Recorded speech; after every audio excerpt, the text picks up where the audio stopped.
বাংলাদেশের নতুন সরকারের সঙ্গে ভারত কাজ চালিয়ে যাবে বলে জানিয়েছেন দেশটির পররাষ্ট্রমন্ত্রী এস জয়শঙ্কর। তিনি বলেছেন, ভারতকে বাংলাদেশের সঙ্গে যৌথ স্বার্থে কাজ করতে হবে। সেখানে বর্তমানে যে সরকার ক্ষমতায় রয়েছে, ভারত তার সঙ্গে কাজ চালিয়ে যাবে। শুক্রবার ৩০ আগস্ট দিল্লিতে রাজীব সিকরির লেখা strategic conundrums reshaping India's foreign policy বই প্রকাশ উপলক্ষে আয়োজিত অনুষ্ঠানে বক্তব্যে তিনি একথা বলেন।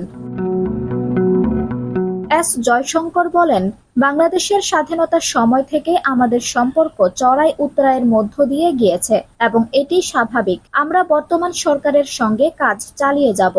তিনি বলেন, কিন্তু আমাদের এও স্বীকার করতে হবে, সেখানে রাজনৈতিক নানা পরিবর্তন হয়েছে। এসব পরিবর্তন অস্থিতিশীল পরিবেশ তৈরি করতে পারে। স্পষ্টতই এখানে আমাদের পারস্পরিক স্বার্থ দেখতে হবে। এর আগে গত ১৭ আগস্ট অন্তর্বর্তী সরকারের প্রধান উপদেষ্টা ডক্টর মোহাম্মদ ইউনূসের সঙ্গে ভারতের প্রধানমন্ত্রীর ফোন আলাপ হয়েছে।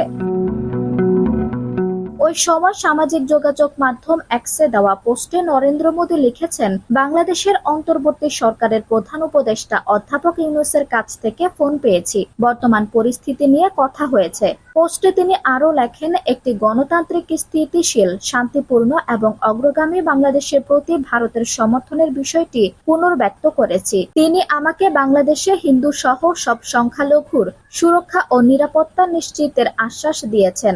গত ৫ আগস্ট ছাত্র জনতার গণ আন্দোলনের মুখে পদত্যাগ করে ভারতে পালিয়ে যান বাংলাদেশের সাবেক প্রধানমন্ত্রী শেখ হাসিনা। এরপর থেকে ছোট বোন শেখ রেহানা সহ তারা ভারতে অবস্থান করছেন। আঞ্জুম হক আরবি, টাইম নিউজ ডেস্ক।